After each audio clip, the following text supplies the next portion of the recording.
طيب السلام عليكم يا شباب. هنشرح النهارده محاضرة الفيرال انفكشنز بتاعت السكن. هي محاضرة بسيطة ان شاء الله، ودكتور شكري شرحها حلو جدا، وده الملف الاديتد يعني باللي هو زوده كده، فهنحاول نشرحها في اقل من 20 دقيقة يعني ان شاء الله. طيب ال الفيروسز كتير، والفيروسز بت يعني بتافكت حاجات كتير قوي في الجسم، بس مش دايما بنطلق على فيروس مثلا احنا ندرسه هنا ان هو سبيسيفيك للسكن، مع ان معظم الفيروسز مثلا بتعمل راش. فيروسز مثلا سبيسيفيك للريسبيراتوري سيستم زي الميزلز والروبيلا وكده، دول برضو ممكن يعملوا سكين ليجنز، ولكننا هندرس هنا الفيروسز اللي غالبا بنقول عليها سبيسيفيك للسكن او للجينيتاليا عشان الفينيرولوجي وكده. فالفيروس دي هي اللي احنا هندرسها بس، وهي اول حاجه فيهم الاتش بي في اللي هو الهيومن بابيلوما فيروس، وبعد كده هندرس الهربس. والهربس نفسه ممكن نقسمه كذا حاجه. الهربس عامه هم ممكن نقول عليه اربع كاتيجوريز. الكاتيجوري الاولانيه بتاعته كنا خدنا ان هي هيومن هربس فيروس الاتش اتش في، ودي بتتقسم لاثنين: اتش اس في 1 واتش اس في 2، اللي هو هربس سمبلكس فيروس 1 وهربس سمبلكس فيروس 2. دول تبع مين؟ انهي كاتيجوري؟ تبع الكاتيجوري بتاعت الهيومن هربس فيروس. دي واحده من الاربعه كاتيجوريز الاساسيين بتوع الهربس عامه. تمام. وهندرس برضو التشيكن بوكس اللي هو ناتج من الفاريسيلا، او هو اللي هو الفاريسيلا يعني، والفاريسيلا زوستر اللي هم برضو نوع معين من الهربس بس مش تبع الكاتيجوري الاولانيه بتاعه الاتش اس في. تمام. فده طبعا مش علينا الكلام ده يعني، بس احنا بندي بيز كده عشان نفهم هو ايه الهربس، وان الهربس سمبلكس والفاريسيلا دول تبع نفس العيله، فغالبا هنلاقي بعض المتشابهات ما بينهم. يوم بابيلوما فيروس والهربس الاثنين ممكن يجوا جينيتال وممكن يجوا سكين، عشان كده ما تتلخبطش ان هو بيتنقل عن طريق السكشوال انتركورس او عن طريق ان هو سكشوالي ترانسميتد ديزيز، لان احنا خدناه السنه اللي فاتت مع الريبرودكتيف وكده. ولكن احنا خدنا مع الريبرودكتيف ان هو سكشوال ترانسميتد لان هو تبع ان هما الاثنين بيعملوا ليجنز غالبا في الجينيتاليا، ولكن في انواع منهم زي الاتش اس في 1 اللي احنا هنتكلم فيه، لو اللي احنا هنتكلم فيه النهارده ده بيصيب السكين والميوكس ممبرينز بس زي البق وكده، فغالبا مش هنقول ان هو سكشوال ترانسميتد. فدي حاجه سكشوال ترانسميتد ديزيز، دي حاجه. ولما نيجي نتكلم على الفيروسز دي كسكين فيروسز، مش بالضروره هنقول ان هم سكشوال ترانسميتد ديزيز، ولكن اي سكين فيروس هيسيب السكين هيبقى بكل سهوله ان هو يتنقل عن طريق ايه؟ دايركت سكين تو سكين كونتاكت. تمام. فدي الفيروس اللي احنا هندرسها، وفي واحد كده في الاخر عبيط كده المهم هنتكلم عنه برضه يعني. طيب نبدا اول حاجه بالهيومن بابيلوما فيروس. الهيومن بابيلوما فيروس بيعمل ليجن شهير قوي بنسميه الورت. تمام. الورت هو عباره عن زائده جلديه كده بتيجي بسبب الهيومن بابيلوما فيروس. هو فيري كومن بناين ليجن، وعباره عن بروليفريشن في الجلد. فالجلد بدل ما هو ماشي عادي كده بيطلع ببروليفريشن معين له كاركترستيك شيب معين على حسب المكان بتاع اللي هو طالع فيه، ولكن في كل الاحوال بنسميه وورت. تمام. طيب في كتير جدا اتش بي في تايبز اللي هو هيومن بابيلوما فيروس، في كتير جدا، ولكن اهمهم اللي انا هخاف منه اكتر، وهو اهمهم مين؟ 16 و18 دول بيجوا في الجينيتاليا، دول تبع الهيومن بابيلوما فيروس اللي بيجوا في الجينيتاليا، عشان كده بيعملوا سيرفيكال كانسر، ودول الوحيدين او يعتبر يعني الاكتر اللي بنقول عليهم مالجنانت. بس دول ما لهمش علاقه باللي احنا هندرسه النهارده، لان لو انت شفت مثلا حد عنده ورت او كده، فغالبا ده مش 16 ومش 18، وده مش سيرفيكال، مش ما بيعملش سيرفيكال كانسر، وده غالبا بيبقى ليجن عادي وبيروح. فيعني حاجه بسيطه يعني، لو حد مثلا لقى عنده ورت في ايده او كده او في رجله او كده، فالموضوع ده بسيط يعني، حاجه بتروح وتيجي عادي جدا وملهاش علاقه. ده بالعكس، ده ساعات ممكن تقلل الاصابه بالاثنين دول، لان الجسم بيبقى عنده بارشال اميونيتي لعيله الاتش بي في، فبالتالي صعب انه يجي له ال 16 او ال 18 اكتر. فدي يعني دي علامه كويسه، ولكن اكيد ما نتمناش لحد ان هو يجي له هيومن بابيلوما فيروس يعني. تمام. طيب المود اوف ترانسميشن زي ما قلنا، ده احنا هندرس سكين ديزيزز، يبقى سكين تو سكين كونتاكت. والاوتو انيكوليشن مش مهم ان هو سكين تو سكين تو كونتاكت يعني، وغالبا كلهم هيبقوا اوتو انيكوليشن، لان اوتو انيكوليشن ان انت بنفسك عملت زي ما كنا بنقول ايه، اوتو انفكشن. نفس الحاجه، انت بتعدي نفسك ازاي؟ ان مثلا انت فضلت تلمس كتير مثلا في الورت ده، فجالك في ايدك التانية، مسكت رجلك مثلا، رجلك لمسته او حاجه فجالك في رجلك، وهكذا. هو اوتو انكليشن، انت بتعدي نفسك. طيب ذا انكيوبيشن بيريود كان بي از لونج از 12 مانثs. لازم تبقى عارف ان الهيومن بابيلوما فيروس مش اول ما بيجي لك بيعمل لك الايه، الابيزود بتاعت المرض بتاعته او السيمتومز، ولكنه بيقعد في جسمك، ممكن يفضل قاعد انكيوبيشن بيريود 12 شهر، توصل لحد 12 شهر. وفي الانكيوبيشن بيريود انت انفكتيف يعني، انت لو حد لمس مثلا جلدك ممكن برضه يحصل له انفكشن. فدي انكيوبيشن بيريود، انت مش بيبقى عندك سيمتومز، انت نفسك مش عارف ان انت عندك هيومن بابيلوما فيروس، ولكنك بتعدي الناس. ولكن طبعا الانفكتيفيتي او ان انت تبقى كونتيجيوس اكتر لما انت يبقى عندك السيمتومز، لان ده معناه ان انت كميه الفيروس عندك في الجسم اكتر، وبالتالي انت معدي اكتر. ولكن الانكيوبيشن بيريود بتبقى فيها انفكتيف عادي، بتوصل لحد كام؟ لحد 12 شهر. طيب الكلينيكال فيتشرز اوف فيرال وورتس. الورت هي ورت واحده، ولكن هنشوفها بكذا طريقه وبكذا شكل. طيب الكومن وورت اللي هي اكتر حاجه بتيجي، ساعات غالبا بتيجي في الدورسم اوف ذا هاند، بريزنت اس كالي فلاور لايك بابيولز. كالي فلاور يعني قرنبيط، لايك بابيولز يبقى عارف ان هي فوق رف وبابيلوماتس وهايبر كيراتوتيك، عليها شويه كيراتوزز من فوق، رينجينج فروم 1 ملم تو 1 سنتيمتر. they may be solitary or multiple، ممكن تيجي واحده ممكن تيجي كذا واحده، ولكن تيجي كالي فلاور لايك بابيولز دي كاركترستيك ليها لما يجي يسالك مثلا في الام سي كيو. تمام. كالي فلاور شبه القرنبيطه شويه، الرف من فوق وعليها شويه لون ابيض كيراتوزز. ممكن تيجي مالتيبل او سنجل، وتبقى بابيول كده طالعه لفوق. تمام. باين ان هي رف اهي. طيب البلانتر وورت بتيجي في البلانتر، يعني بتيجي في باطن الرجل او السول اوف ذا فوت. تيبيكالي تندر. ليه تندر؟ العادي ان ده اكزوفيتك جروث، يعني الجروث بتاع الليجن ده بيبقى لبره. يعني انت الجلد هو اللي نفترض مثلا ان دي ايدك، ما اعرفش يعني ده تخلي ده البالمر بتاع ايدك، هي هتيجي على الدورسم. لما تيجي على الدورسم هتبقى اكزوفيتك جروث. طب هي لو اندوفيتك هتبقى اندوفيتك لتحت، ده الاندوفيتك جروث. طب هنا بتبقى في الكومن وورد تبقى اكزوفيتك جروث، تمام. لكن في البلانتر وورد بنشوفها على انها اندوفيتك جروث. ليه اندوفيتك جروث؟ لان ببساطه جدا هي بتطلع في الاول على انها اصلا اكزوفيتك، ولكن انت بتفضل تضغط على رجلك ببريشر طول الوقت. نفترض ان دي رجل يعني، تفضل تضغط على رجلك طول الوقت، فبتبقى اندوفيتك جروث. وطبعا احنا عندنا عظم في رجلينا، وعندنا تيشو تاني هارد جوه. فالتيشو الهارد اللي جوه ده لما انت بتضغط برجلك، هي الطبيعه اصلا هي مش بتبقى مؤلمه اساسا الورتس يعني، ولكن لما انت تبقى عندك في رجلك فانت بتضغط عليها، وهي ما بتضغط في رجلك هي عامله هنا مجموعه جلد او مجموعه حاجه طالعه. لما بتضغط عليها والعظم بيضغط من الناحيه الثانيه لما انت بتدوس، ساعتها بتبقى تندر. عشان كده البلانتر وورت هي اللي تندر. ليه؟ لانك بتضغط عليها في دايركت بريشر عليها. فوذ لاترال اور دايركت بريشر، ليه؟ لان ده مش هيحصل في الدورسم اوف ذا هاند، مش هيحصل في الكومن وورت، انك مش هتضغط عليها. تضغط عليها ازاي وانت هترخم عليها؟ ليه؟ مالكش دعوه بيها. ولكن انت لو هي في رجلك فغالبا انت بتضغط عليها غصب عنك، فبالتالي بدل ما هي تبقى بره بتقوم ضغط داخله لجوه. ولما تدخل لجوه مع كمان لما تبقى موجوده في اماكن هارد، لان في اماكن في رجلك من تحت مش بالضروره دايركت على العظم، بيبقى في تحتها شويه لحمه او كده، فبالتالي مش بتبقى تندر قوي. ولكن اول ما تبقى دايركتلي على العظم تحتها على طول، ساعتها بتبقى تندر اكتر، تمام. ار سراوندد باي لو هايبر كيراتوتيك كالس، يبقى الكيراتوزس غالبا حواليها مش عليها. showing accentuated skin markings but with discontinuation of the skin lines through the actual word. يعني ايه الكلام ده؟ الاسنتويتد سكين ماركينجز يعني ايه؟ يعني مثلا لو احنا بنتكلم في بصمه الرجل او بصمه الايد، نفترض مثلا ان هي جات لك في ايدك الورت يعني، او جات لك في رجلك بس من تحت من ناحيه البالمر او البلانتر، ساعتها الماركينجز بتاعت الفينجر برينتس او في رجلك، او التو برينتس في رجلك، او الفينجر برينتس في ايدك، ساعتها الماركينجز هتبان اكتر، بتبقى باينه اكتر، يعني هي مور اكيوريت لما تيجي تبص عليها. ولكن في ديسكونتينيويشن اوف ذا سكين لاينز دي في مكان الورت ذات نفسه. يعني بمعنى ان مكان الورد ذات نفسه ده انت مش هتشوف عليه السكين لاينز اللي هي دي هنا مثلا، وهي عامله كده زي ايه، زي دوائر عادي بصمه ماشي. ولكن البصمه دي اكيد مش هتشوفها على الليجن، لان الليجن مش هيوريها لك في ليجن، ولكن حواليه بتلاقي ان الحاجات دي واضحه اكتر. ودي دكاتره الجلديه بيعرفوا منها برضو شويه ان ده بلانتر وورد، او بيعرفوا منه ان هو وورد عامه، ان هو بيخلي الماركينجز بتاعت السكين في البلانتر باينه اكتر، تمام. بس في حاجه ما قلناهاش، لا. طيب البلين وورد ليه بنسميه بلين؟ لان هو بدل ما هو بابيول كده، هي بابيول كده، فهي بلين يعني مسطحه ماشي. هي ستيل بابيول ولكنها مسطحه، فما ينفعش فرق، فسهل فرق ما بينها وبين الماكيولز، لان دي مش هينفع تبقى ماكيولز اصلا. الماكيولز مش بتيجي بالشكل ده يعني، ولكن ماكيولز سواء من التانية او اي حاجه بتيجي مش بابيلوماتس، ما بتبقاش عباره عن بابيول، ما بتبقاش بارزه خالص عن الجلد، ببقى عارفها. ولكن دي بتبقى بارزه شويه، ولكن هي بلين لان هي مش باين لي قوي. يعني مثلا مش زي دي مثلا، دي هتطلع في، لا هي حاجه بابيول شويه صغيره يعني، وفلات توب سكين كولرد بابيولز located most commonly on the face وhands which change، وبتسبريد باي شيفنج، تمام. resulting in numerous words. انت بتشيف فبتلفها حوالين خدك كله مثلا، فبتبان. بتيجي اكتر في التشيلدرن عن الادults، الدكتور قالها اهي دي البلين ووردز. طيب اخر حاجه الفيلي فورم وورد، اظن دي اخر حاجه. فيلي فورم عشان هي فيها صوابع، فينجر لايك. فيلي دي كانت فينجر لايك. كلاستر اوف فاين فرونز ايمرجينج from narrow pedicle، فيها ليها بيديكل كده هنا، وبعدين طالع منها فينجر لايك. دي الفيلي فورم. تعرف الشكل تبقى يعني كاركترستيك قوي وسهل قوي تعرفها يعني. طب الكلينيكال كلوز تو دايجنوزز، بص هنا في 3 حاجات. لما واحد مثلا بيلعب كوره كتير او بيمارس رياضه كتير، بتيجي تبص عنده في رجله، وغالبا في الصباع الصغير او تحت الصباع الكبير في المنطقه بتاعه، ما اعرفش اسم العظم اكيد يعني، لكن لو حد بيلعب كوره هيبقى فاهمني. بيطلع لك حاجه زي دي كده، بس تبقى ما فيهاش اللون الاسود ده او اللون الاحمر، بتبقى حاجه بيضه كده زي جلد ميت، وبتبقى بنسميها كلس، او بنسميها بلانتر كورنز، تمام. طيب البلانتر كورنز دي بفرق ما بينها وبين الورت ازاي؟ ان البلانتر كورنز دي بتبقى عباره عن جلد ميت، فبالتالي بتلاقي البابيلاري كابيلاريز ما بيبقاش فيها كابيلاريز. لو جيت تعمل لها كريتج او انت قطعتها يعني وبصيت جواها، مش هتلاقي كابيلاريز خالص. طيب يبقى كده احنا استبعدنا ان هي بلانتر كورنز لو لقينا فيه كابيلاريز. طب لو لقينا كابيلاريز، هنا بقى pinpoint red or black dots are revealed when the wart is pared down. لما انا اقشر الورت patent capillaries cause pinpoint bleeding. يعني ايه patent capillaries؟ يعني لو الكابيلاريز دي كتير وفايبل عايشه، هتعمل لي pinpoint هيبقى فيه bleeding، وده ساعتها اعرف ان الورت دي لسه جديده او لسه في البيك بتاعها او القوه بتاعتها.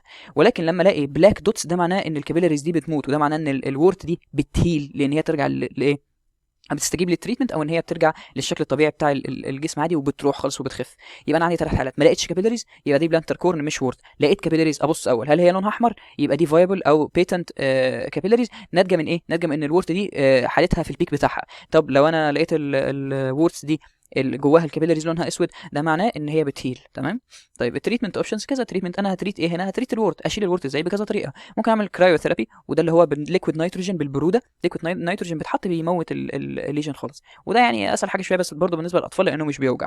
طيب الالكتروسيرجري اللي هو الكي الكهربي، وده برضه يعني طريقه من ان انت تشيل البتاع، بس غالبا بيوجع شويه. توبيكال تريتمنت السلسليك اسيد، ودي مواد كيماويه معينه بتدوب الليجن برضه. انترا ليجنال انجكشنز 5 فلوريوراسيل وبريومايسين، دي اصلا حاجات كيموثيرابي بتتاخد للكانسر، ولكن طبعا في الكانسر بتتاخد سيستميك. اما هنا بنقول انترا ليجنال يعني لوكال انجكشن، بنحطها بس في الليجن عشان تموته. طب هي هتستفيد ايه؟ عشان انت عارف ان دايما الكيموثيرابي بتقلل البروليفريشن بتاع التشو، والتشو هنا انت بتتكلم في بروليفريتنج تشو طالع عن الجلد، صح؟ مش ده وورت؟ الوورت ده عباره عن ايه؟ بروليفريشن طلع لفوق، بيناين ليجن، يعني ممكن تعتبره اصلا بيناين تيومر. طب ازاي اقلل البروليفريشن ده؟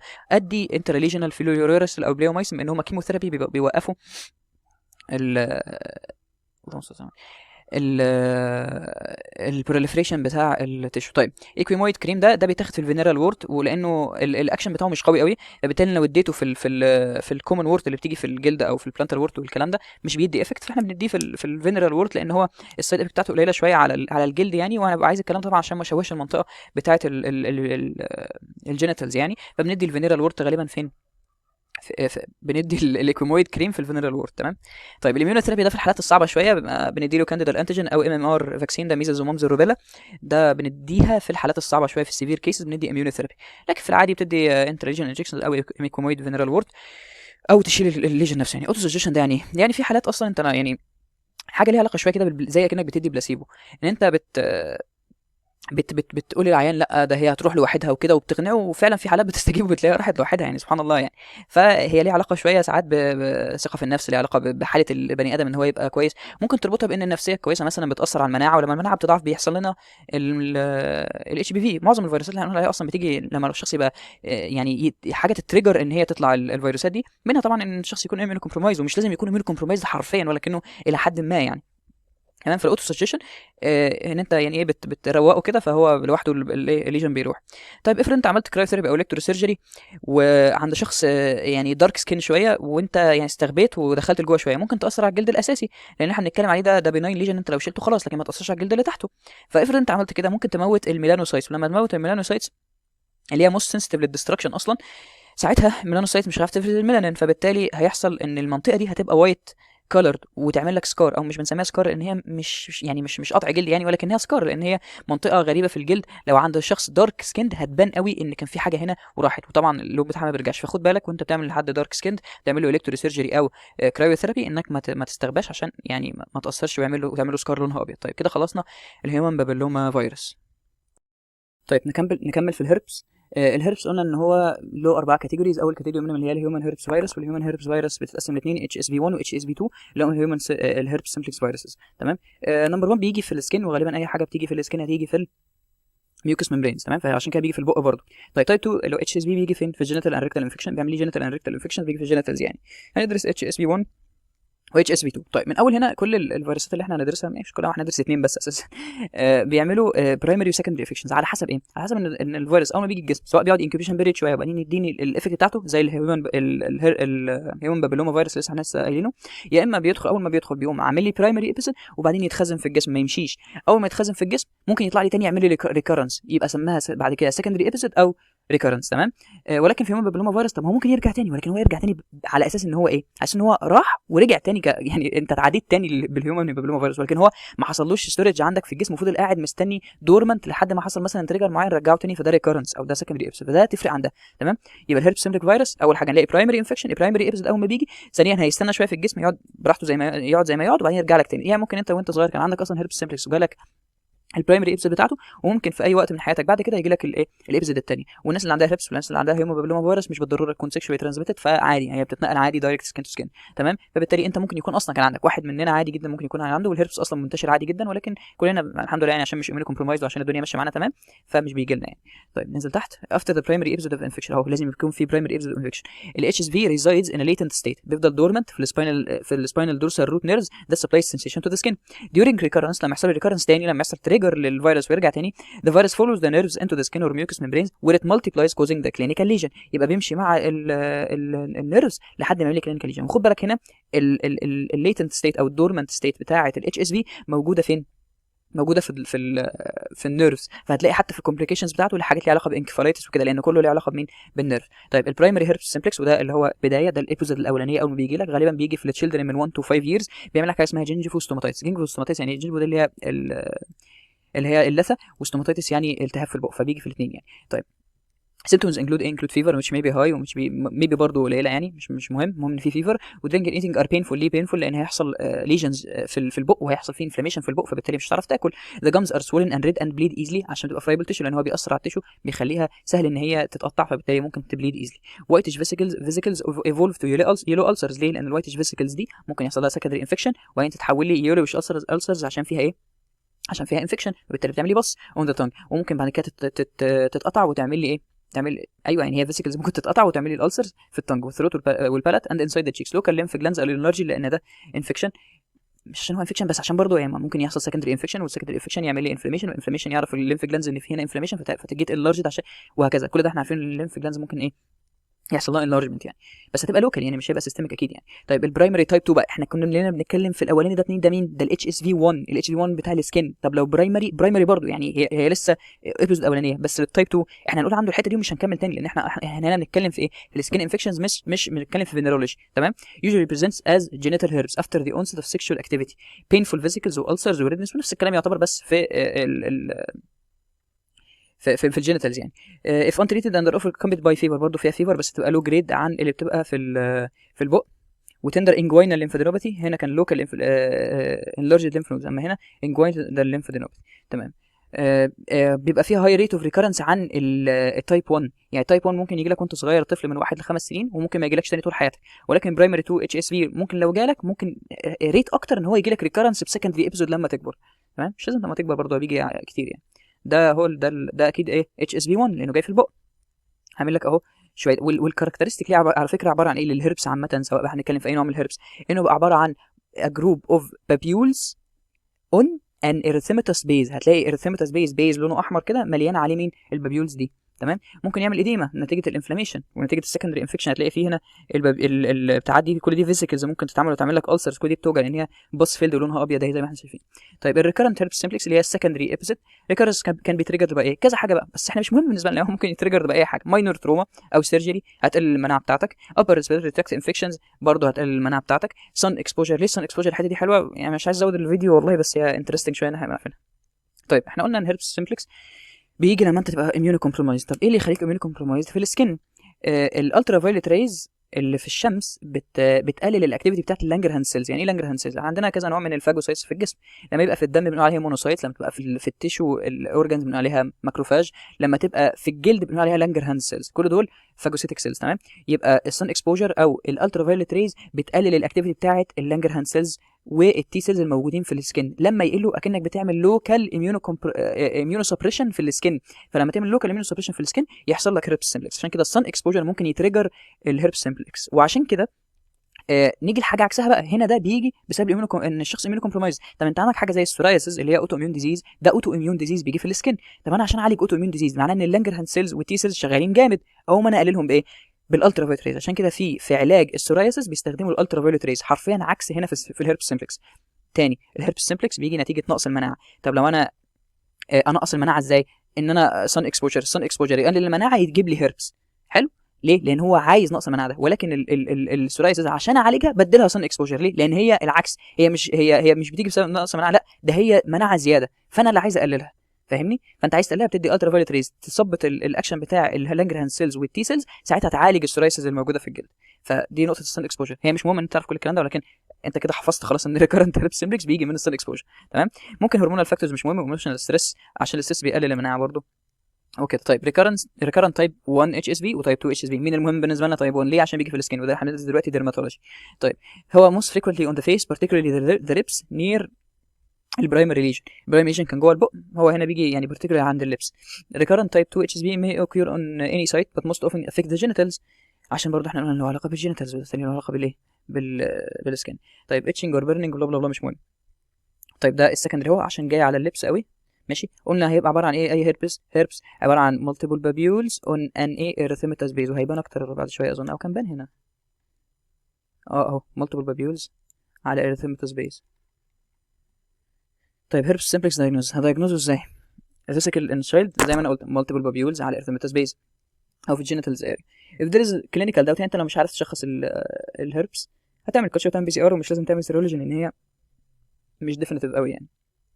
ميثودك ثيرابي مش مهم. طيب مودريت تو سيفير اتاك لو انا مايلد، انا كنت عايز اقول دي بس يعني ماشي، هو مش مهم تعالج يعني في المايلد اتاكس، هو كده كده يعني بيخف لوحده. طب لو مودريت تو سيفير اتاكس بقى وجالك الشخص بقه شكله صعب وكده ومش عارف ياكل والكلام ده، هتعالجه بس العلاج must be within 48 hours من بدايه الابيزود، او يعني هو اول ما يجيلك لازم تبدا تعالجه على طول. تمام. طيب هتعالجه بايه؟ فكك من التوبيكال مش مهم قوي يعني، خلينا في الاسايكلوفير. اسايكلوفير 200 مللي جرام 5 مرات بير داي لمده 3 ايام. 200 5 مرات بير داي لمده 3 ايام. 200 في 5 في 3. تمام. وده سيستميك انتي فايرال يعني، هو اورال سيستميك. تمام. مش هندي توبيكال قوي يعني. بروفيلاكتيك ثيرابي امتى ادي بروفيلاكتيك ثيرابي؟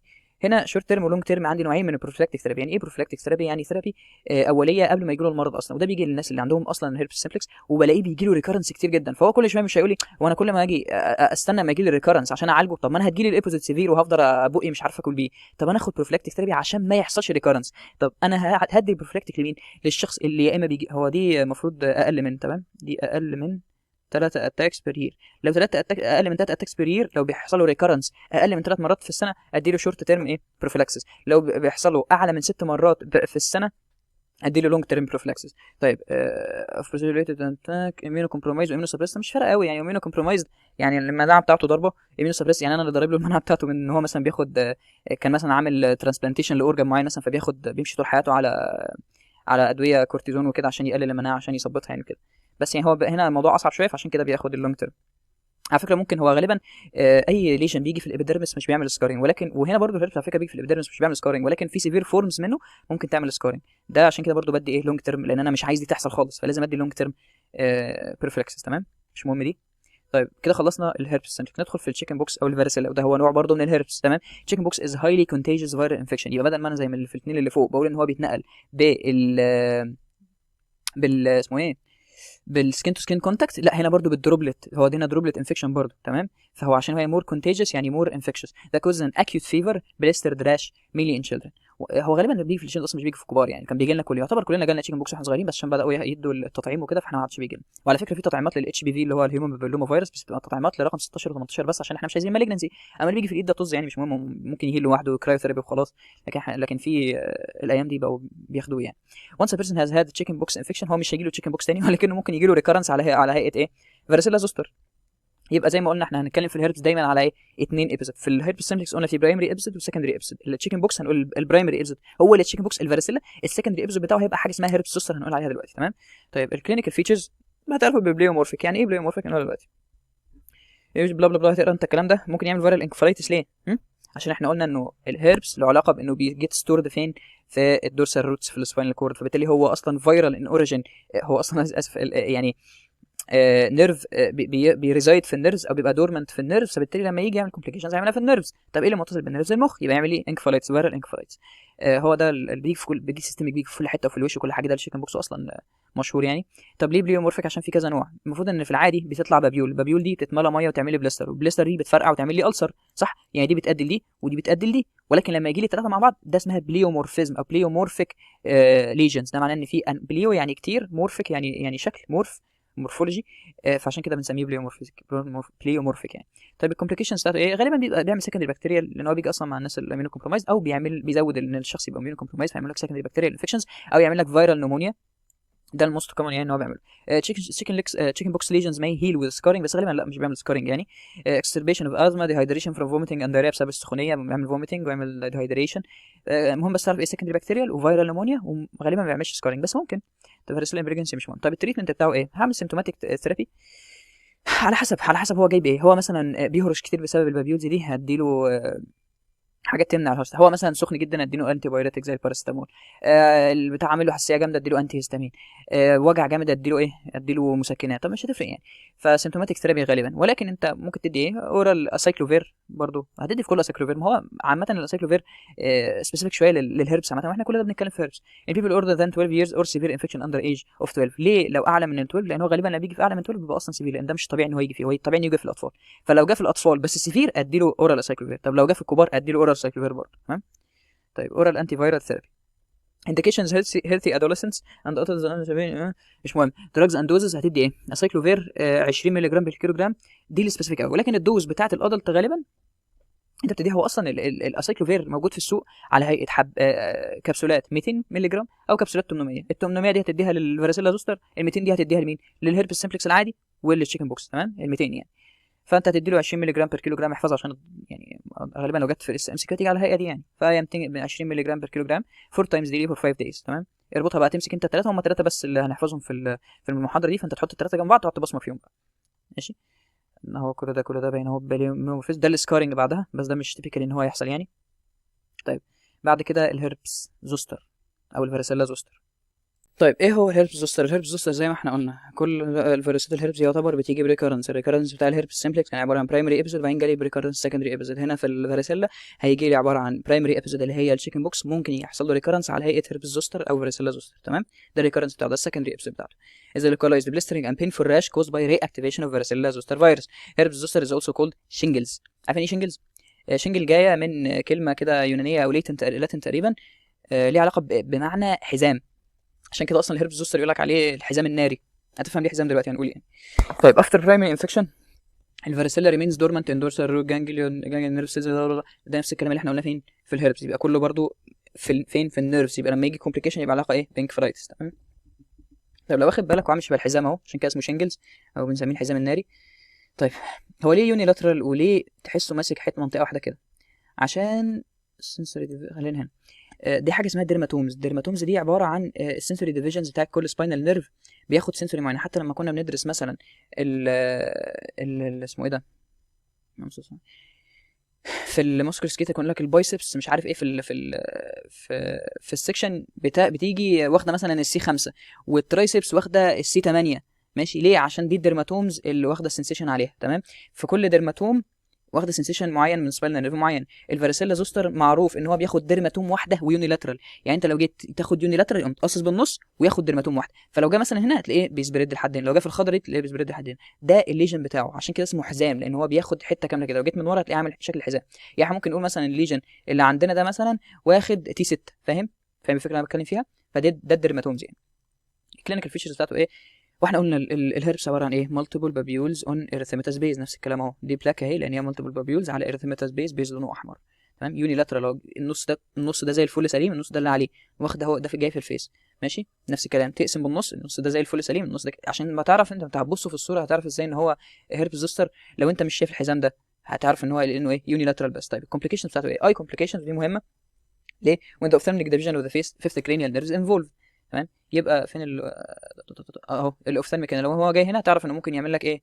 لو هو جاي في حته الاوفثالميك يعني ممكن تعرف ان هو يعمل لك مشاكل في العين، ساعات بتوصل لبلايندنس يعني.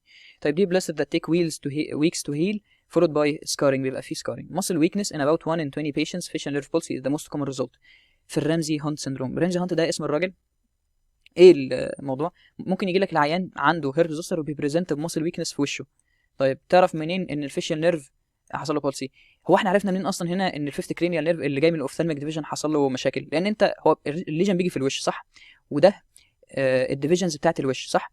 ما هو انت لو شفت ليجنز فوق هتعرف ان الاوفثالميك برانش اتضرب، طب لو شفته في النص تعرف ان الماكسيلاري برانش اتضرب، طب لو عرفت لو انت لقيته تحت تعرف المانديبولاري برانش اتضرب. طب انت تعرف منين ان الفيشيال برانش اتضرب؟ لان الفيشيال انت مش شايف له حته في السكين قدامك، ولكن الفيشيال بيبقى له حته افكشن واحده سنسوري موجوده في الاكسترنال اوديتوري كانال وحته موجوده في الفارنكس في البق، فانت كده تشوف البانك، بس انت ممكن تكون تشوف في الاكسترنال اوديتوري كانال. لو لقيت الليجن موجود في الاكسترنال اوديتوري كانال تعرف ان الشخص ده ممكن يجي له فيشيال بولسي، لان ده معناه ان النيرف اللي اتاثر بالهيربس زوستر موجود فين؟ في الفيشيال نيرف، لان احنا قلنا ده هيربس يبقى بيتخزن في النيرف، لما يجي افكت الجلد بيأفكت الجلد عن طريق انه بيتنقل في النيرف، فبالتالي هتلاقي ان بيحصل حاجه هنا في الهيربس زوستر اسمها نيورالجيك بين، وليه علاقه بعد الهيربس زوستر لما بيروح بيفضل الموضوع ده موجود. فهنا احنا بنتكلم في نيرف سيمبتومز. ليه؟ لان ده له علاقه بالهيربس اللي بيريزايد او بيبقى دورمنت فين؟ في النيرفز، وبعدين ياكتيفيت عن طريق انه يمشي فيها اصلا، تمام؟ فانت تعرف منين ان الشخص ده ممكن يجي له رمزي هانت سندروم؟ هتلاقي عباره عن شخص عنده فيشيال بولسي، نص وشه مضروب، وتلاقي عنده ليجن عند ودانه من البليسترز والحاجات دي من السكن.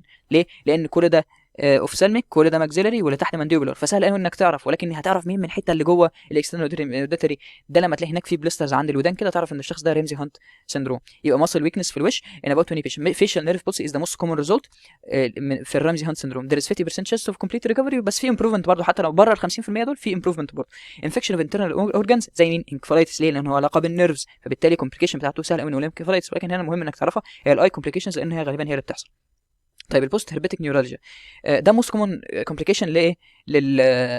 للفاريسيلا زوستر. بوست هربيتك نيورالجيا هي ايه؟ هي النيورالجيا هي عباره عن ايه؟ عباره عن ان هو المفروض اصلا يعني الهربس الفاريسيلا زوستر بيعمل ايه؟ بيمشي في النيرف يروح يعمل لي نيورالجيك بين، وفوق النيورالجيك بين ده على السكين بيبقى فيه بليسترز وحاجات كده بتعمل برضو بين. يبقى هنا عندي اتنين بين، عندي نيورالجيك بين جوه من النيرف وبره في سكين ليجنز. بس السكين ليجنز لما بتروح احنا كده بنقول ان الهربس زوستر راح. ماشي. طب افرض السكين ليجنز راحت بس النيورالجيك بين اللي جوه، البين اللي في النيرفز اللي جوه لسه موجود، ده هو البوست هربيتك نيورالجيا. وده مشكله كبيره قوي. ليه؟ لان البين ده بيبقى صعب جدا، وغالبا النيورالجيك بين مش بيستجيب للانالجيسكس العاديه، والبين ده ممكن يفضل مع الشخص سنه سنتين، فبيبقى حاجه صعبه لدرجه ان يبقى في سوسايدال اتمتس يعني من الموضوع ده. عشان كده لازم هنعالج البوست هربيتك نيورالجيا ده، او هنمنع حدوثها، نديها بروفلاكتيك تريتمنت قبل ما تحصل يعني. Post-herpetic neuralgia is defined as persistence or reoccurrence of pain in the same area more than a month after the onset of herpes zoster. It becomes increasingly common with the age, affecting about a third of patients over 40 years. يبقى الناس ممكن على فكره ده عامه اساسا الفاريسيلا زوستر بيجي في الناس اللي اعلى من 40 سنه. طيب التريتمنت جنرال ميجرز مش مهم، بين ريليف بقى والحاجات العبيطه دي. طيب سبيسيفيك ميجرز هتعمل ايه؟ قلنا في كابسولتين للاسايكلوفير 200 اللي هنديها للعيان بتاع الهربس سيمبلكس او العيان بتاع الشيكن بوكس، وفي الكبسوله الثانيه اللي هي 800 دي اللي احنا هنديها في الهربس زوستر. ماشي، اللي هو الفاريسيلا زوستر. اسايكلوفير 800 مللي جرام دي الكبسوله 800 5 مرات ديلي فور 7 دايز. تمام. طيب البوست هربيتك نيورالجيا هنعالجها ازاي؟ ايرلي يوز اوف انتي فايرال ميديكيشن. ليه؟ عشان يعني ما يحصلش اصلا النيورالجيك بين انه يبقى صعب والكلام ده، وانه ما يفضلش لوكال انستيك ابلكيشن، مع ان هي ما بتجيبش قوي نتيجه. توبيكال كابسيسين. كابسيسين ده حاجه ماده كده ليها علاقه بالشطه والكلام ده، تحسها كده بتروش الريسبتور، بتعمل ديبليشن للنيرف امبلس اللي طالعه من الريسبتورز، اكنك بتخدعها. ليه؟ لان الريسبتورز الموجوده في النيورالجيك بين الموجود هنا هي نفس الريسبتورز غالبا اللي موجوده على السكن بره. فلما انت تحط على السكن بره ماده بتعمل بين خفيف اكنها ماده شطه، انت بتخلي الريسبتورز تسيب ان هي تدي اشارات من النيورالجيك بين وتبدا تدي اشارات من السكن، فالاشارات اللي جايه من السكن هتبقى الوجع بتاعها اخف من اللي جاي من النيورالجيك. مش مهم الكلام ده. بندي ترايسايكليك وانتي بيبتيك، دي معروفه. ترايسايكليك انتي ديبريسنت وانتي ابيليبتيك. ليه؟ لان هو بيقللوا الوجع. احنا قلنا الانالجيسكس العاديه مش بتدي نتيجه في النيورالجيك بين، ساعتها هندي ترايسايكليك انتي ديبريسنتس مضادات اكتئاب، او هندي انتي ابيليبتكس. ماشي، زي الجابابنتين والحاجات اللي خدناها قبل كده. بوتولينيوم توكسين. ليه؟ عشان انت عارف ان ده نيرف، والبوتولينيوم توكسين او البوتوكس هو عباره عن حاجه بتشيل النيرفز، عشان كده بنستخدمه في التجميل عشان يشيل التجاعيد، عشان كده بنديه فبيشيل النيرف فما بيديكش احساس بالوجع. طيب كده خلصنا برسالة زوسن. في حاجه عندك اسمها مولاسكوم كونتيجوزم. دي واحده. المولاسكوم كونتاجيوزم هو فيرال سكين انفكشن معين كده بيجي في الاطفال غالبا يعني، وبيبقى بيعمل لي يعني كلاسترز لوكالايزد كده من امبرايكال ابيديرمال بابيولز. امبرايكيتد. ليه امبرايكيتد؟ عشان تيجي في النص هنا تلاقي كأن في سره هنا في النص لكل واحده. ده هيبقى حاجه في التريتمنت اصلا ليها علاقه بالسره دي هنعملها يعني، ولكن ده كاركترستيك للشكل بتاعه يعني.